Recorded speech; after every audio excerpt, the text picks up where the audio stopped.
शुद्राज क्रांति का आगाज करने के लिए आज हम यहाँ पहुंचे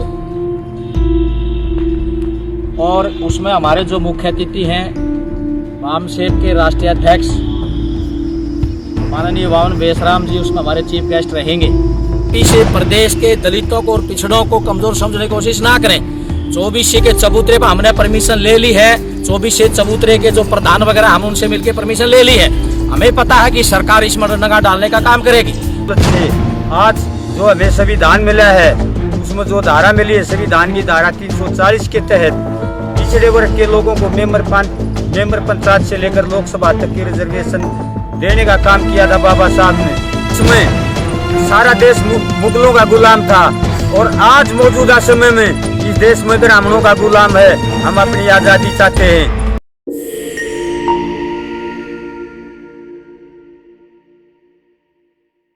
सबसे पहले तो हरियाणा प्रदेश के तमाम OBC और SC शूद्र समाज के लोगों को जय भीम, जय भारत, जय कर्पूरी, जय भारत।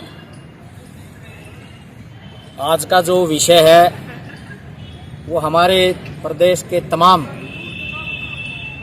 कमज़ोर पिछड़ी जाति के लोगों और दलितों के लोगों तक ये बात भेजने का कि 13 अप्रैल को 24C चबूतरा मुहिम में राज्य स्तरीय शुद्राज क्रांति का आगाज करने के लिए आज हम यहाँ पहुंचे और उसमें हमारे जो मुख्य अतिथि हैं वामसेप के राष्ट्रीय अध्यक्ष माननीय वामन बेसराम जी, उसमें हमारे चीफ गेस्ट रहेंगे। और मैं समझता हूं कि इस तरह की शुद्राज क्रांति खास करके उत्तर भारत में और हरियाणा के आसपास रखने वाले तमाम राज्यों में ऐसी क्रांति का बिगुल आज तक कहीं नहीं बज पाया।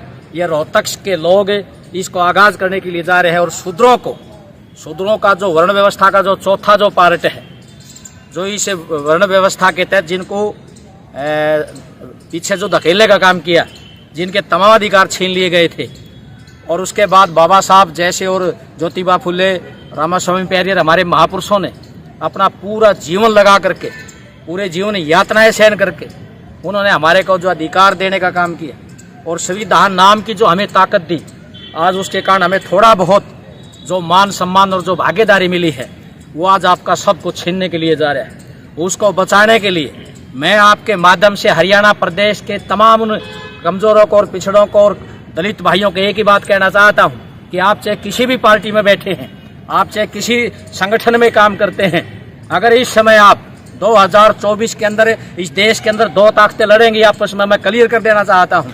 2024 में जो उनका 100 साल का मिशन था RSS का उन लोगों का, उनका 100 साल का जो है अपना टाइम पूरा होने वाला है।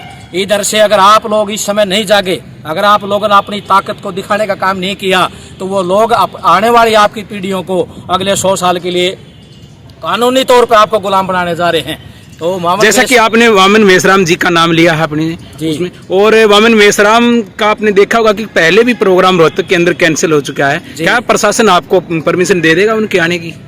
बिल्कुल, आप जो कह रहे हो वो अलग चीज थी, लेकिन मैं आपके माध्यम से सरकार को भी, उन लोगों को भी हम बताना चाहते हैं कि आप इस प्रदेश के दलितों को और पिछड़ों को कमजोर समझने की कोशिश ना करें। 24C के चबूतरे पर हमने परमिशन ले ली है। 24C चबूतरे के जो प्रधान वगैरह हम उनसे मिलकर परमिशन ले ली है। हमें पता है कि सरकार इस नगा डालने का काम करेगी, लेकिन मैं आपके माध्यम से इतना ही कहना चाहता हूं कि हरियाणा प्रदेश का तमाम जो शूद्र समाज है, दलित और पिछड़े, वो पूरी ताकत से वहां पहुंचेंगे। अगर वो हमें उस पर प्रोग्राम की परमिशन नहीं देंगे तो जितना बड़ा हाईवे है हम उसके ऊपर खड़े होकर अपना प्रोग्राम करेंगे और वामन बेसराम जी को डंके की चोट पे लेके आएंगे। किसी की ताकत नहीं जो हमें को अपना प्रोग्राम करने को रोक दे। मेरा नाम महेंद्र सिंह, पांचाल OBC रोहतक से। हम 13 अप्रैल 2023 को बाबा साहब अम्बेडकर, महात्मा ज्योतिराव फुले और अशोक सम्राट जी की जयंती पर मुहिम के अंदर मुहिम 24C के चबूतरे पर शुद्राज क्रांति के नाम से पूरे हरियाणा प्रदेश के OBC भाइयों से हाथ जोड़कर अपील करते हैं। ये समय बैठने का नहीं है, ये समय कुछ सोचने का भी नहीं है। ये समय कुछ करने का है।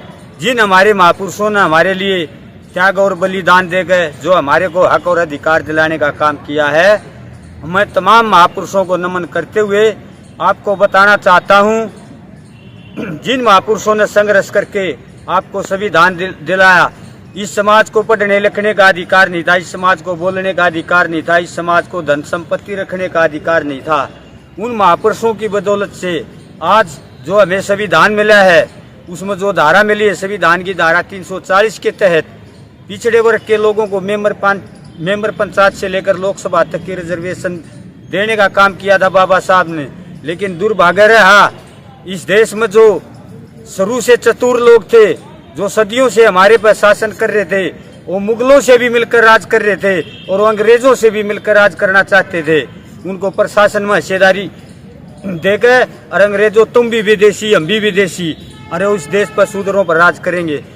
आप भी ये जो आयोजन है ये करना किस लिए चाह रहे हैं, इसका कारण क्या है, रीजन बताएं। हम जो शूद्राज क्रांति के नाम से जो कार्यक्रम करने जा रहे हैं, ये तमाम शूद्रों को बताना चाहते हैं। आज समाज जैसे आजादी से पहले इस देश में सारा देश मुगलों का गुलाम था, और आज मौजूदा समय में इस देश में ब्राह्मणों का गुलाम है। हम अपनी आजादी चाहते हैं। आप शूद्र कहते किसे हैं? शूद्र हम जो बैकवर्ड के लोग हैं उनको शूद्र कहते हैं। जब उन्हें समाज याद आता है, शूद्र और अति शूद्र याद आता है। बैकवर्ड तो जानबूझ करके कोई पांचाल ब्राह्मण को, जांगड़ा ब्राह्मण को, कुलीन ब्राह्मण को, लखेरा राजपूत को, काश्यप राजपूत, ये नेहरू और गांधी की पूजड़ लगाई और हैं। आज तक इसलिए इस समाज को कुछ नहीं मिला।